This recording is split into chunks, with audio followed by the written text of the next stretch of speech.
कल पूछ लेंगे, बहुत है अभी तो रोज चल रहा है तुम। नमोस्तु। अंतर्राष्ट्रीय कवि, लेखक और विचारक हैं ऐसे प्रोफेसर राजीव जी शर्मा आज अपने बीच में, जोरदार तालियों से उनका स्वागत अभिनंदन करें। और उनके साथ में राहुल जी जैन स्पोर्ट जो भाजपा व्यापार प्रकोष्ठ के अध्यक्ष भी, और साथ में ही जनसंपर्क अधिकारी यहाँ के अपने पूरे इस धर्म प्रभावना समिति को वास्तविक प्रभावना में जो लगे हैं, ऐसे राहुल जी स्पोर्ट वहाँ पर। और उनका सम्मान के लिए मैं राजीव जी शर्मा जी के सम्मान के लिए राहुल स्पोर्ट तो है ही, साथ में ही धर्म प्रभावना समिति के अध्यक्ष अशोक जी दोषी जी भी वहाँ पर पहुँचे और आज अपने जो अंतर्राष्ट्रीय कवि, लेखक, विचारक यहाँ पर उपस्थित हैं उनका सम्मान करें। आप लोग जोरदार तालियां एक बार फिर से बजा दीजिए। और ये दोनों ही 2 प्रश्न गुरु चरणों में रखे हैं। उसके बाद में यदि डॉक्टर सुभाष जी जठारिया, शिरोमणि संरक्षक गुणायतन आ गए हों तो वे मंच पर आ जाए।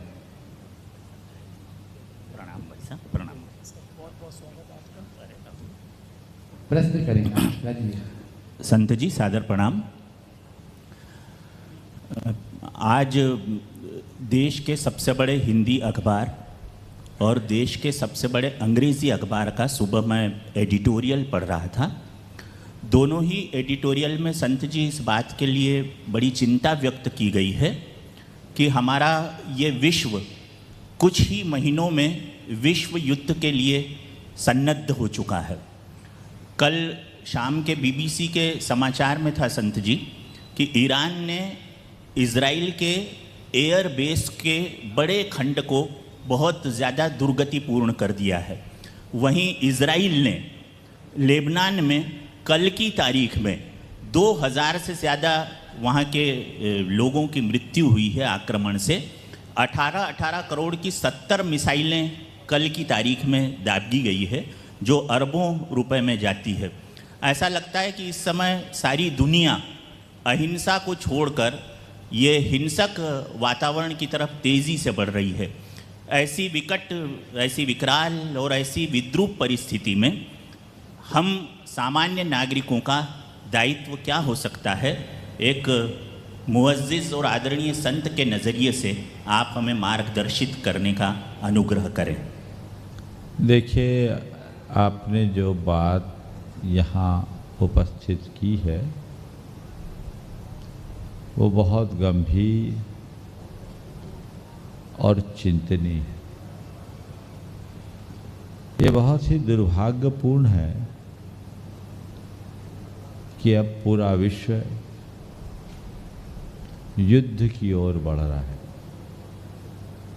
अभी तक तो रूस और यूक्रेन के ही बीच था।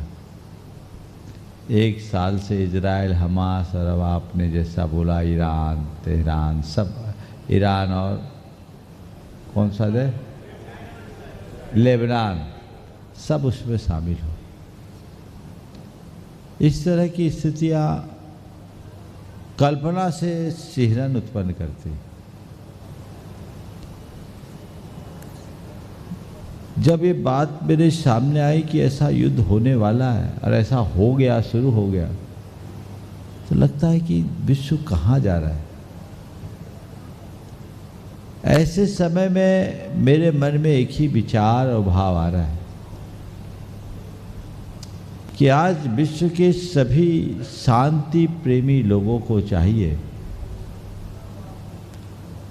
कि वे भगवान से प्रार्थना करें कि लोगों को सद्बुद्धि आए और विश्व में शांति स्थापित हो। ऐसा सत प्रयत्न सबको करना चाहिए। आपने ये बात मेरे सामने रखी तो मैं चाहता हूँ क्यों ना ऐसा एक अच्छा कार्य किया जाए कि आने वाले रविवार के दिन इंदौर शहर के सभी धर्म और परंपरा को मानने वाले लोगों को यहाँ एक साथ एकत्रित किया जाए और एक मंच से सर्वधर्म प्रार्थना सभा के रूप में शांति की प्रार्थना की। एक संदेश देने के भाव से कि सब लोग प्रार्थना करें कि युद्ध थमे, अशांति का दौर समाप्त हो। सबके मन में शांति हो, सबके मन में सद्भाव हो, ये प्रयत्न करें।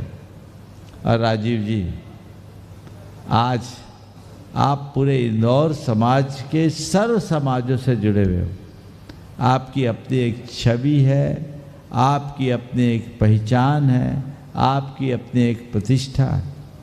आपने मेरे सामने ये बात रखी है, तो मैं चाहता हूँ क्यों ना हो ये पूरा कार्यक्रम आपके ही नेतृत्व में संपन्न। आज शुक्रवार है ना, कल शनिवार, परसों रविवार, और ये संदेश सब जगह फैला दीजिए आज से कि रविवारी ये प्रवचन से पूर्व हम सामूहिक प्रार्थना करें। सब धर्म के लोग अपने अपने तरीके से प्रार्थना करें। इसी मंच में आकर हम शांति और सद्भावना के लिए मंगल भावना भाएं, और ये तब तक जारी रखें जब तक ये युद्ध और उन्माद शांत न हो, क्योंकि युद्ध किसी भी समस्या का हल नहीं है। युद्ध खुद में एक समस्या है। जब जब भी युद्ध हुआ है, पूरे विश्व में त्रासदी ही मिली है। हम नहीं चाहते कि वर्तमान में ऐसी कोई त्रासदी प्रकट हो और विश्व हिंसा के रास्ते पर आगे बढ़े। हम अहिंसा के उपासक हैं, शांति के उपासक हैं, तो क्यों ना हम शांति का मार्ग प्रशस्त करें और एक संदेश यहाँ से हम देना शुरू करें। और हम मानते हैं केवल हम आपकी प्रार्थना से कुछ नहीं होने वाला, लेकिन मुझे लगता है जिस दिन सारा विश्व इस बात के लिए आंदोलित होगा और सब शांति की भावना भाते हुए सकारात्मक वाइब छोड़ेंगे, तो उसका प्रभाव जरूर पड़ेगा। और इन लोगों के मन पर उसका प्रभाव पड़ गया तो पूरा विश्व एक बहुत बड़ी त्रासदी से बच सकेगा। मैं चाहता हूँ यदि ये संभव है तो इसे कर लिया जाए।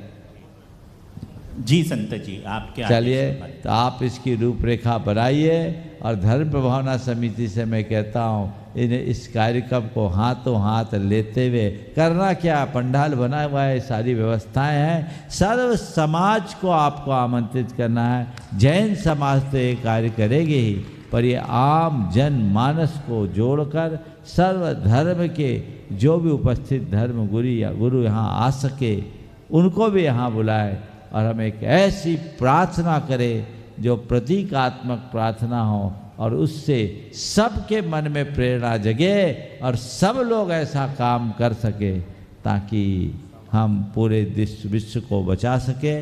और इसका समय जो 8:30 से हमारे प्रवचन का समय है वो पूरा 2 घंटे का ये कार्यक्रम रविवार को सुनिश्चित कर लिया जाए। बहुत बहुत आशीर्वाद। धन्यवाद।